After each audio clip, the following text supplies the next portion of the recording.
kabajamtoota hooggansa waliigala aanaa keenya, kabajamtoota abbootii gadaa fi abbootii amantaa, kabajamtoota jiraattota naannoo magaalaa fi naannoo kana hundaa olitti immoo kabajamtoota milishoota gootota keenya bara kana karoora imala badhaadhinaa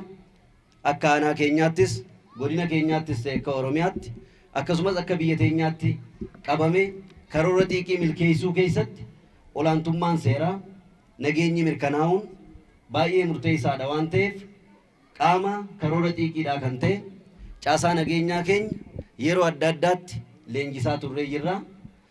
Marsaa tokkoffaadhaan milishaan keenya leenjifnee gara hojiitti galee olaantummaa seeraa kabachiisaa jiru. Karoorri dhiira 462 fi dubartii 42 waliigala 504 kan leenjifnee eebbisnee hojiitti galee yoo ta'u, marsaa lammaffaa fi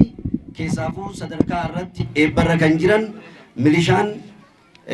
280 dhiirri dubartii 20 fi waliigala 300 karoorri kan ture. Raawwiin dhiira 323 dubartii 2 waliigala 325 karooraa ol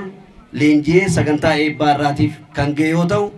addatti immoo godinni keenya karoora addaa qopheessuudhaan caasaalee nageenyaa sadarkaa godinaatti aanota hundarraa walitti calalamanii akka leenji'an taasisuu keessatti aanaan keenya adda durummaadhaan karoora kennameefiin olitti nama 110 ergatee leenjisuudhaan akkasumatti karaa aanaa keenyaa deebi'anii hojii keessa kan jiran yoo ta'u, waliigala bara kana bara 2016tti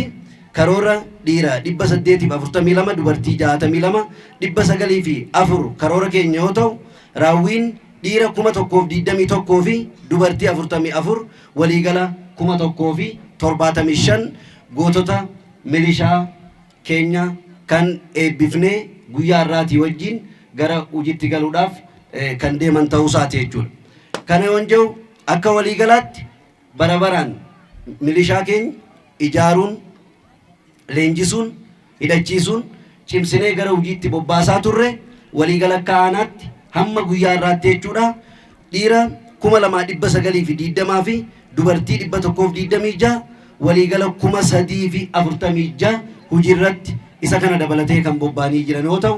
inni kunis karoora xiiqii akka mootummaatti fi akka paartiitti qabanne milkeessuudhaaf olaantummaan seeraa nageenyi waaraan barbaachisaadha waan ta'eef irratti bobba'anii hojiirra kan jiran ta'uu isaati.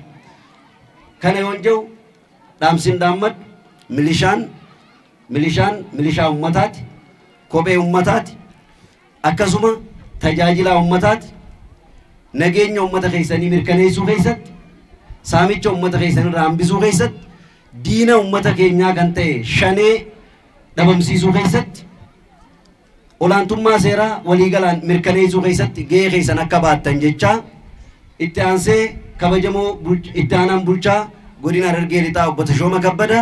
haasawaa nuu taasisanii keessummaa kabajaa akka nu affeeraniif gama kootiin dabarsaa galatooma.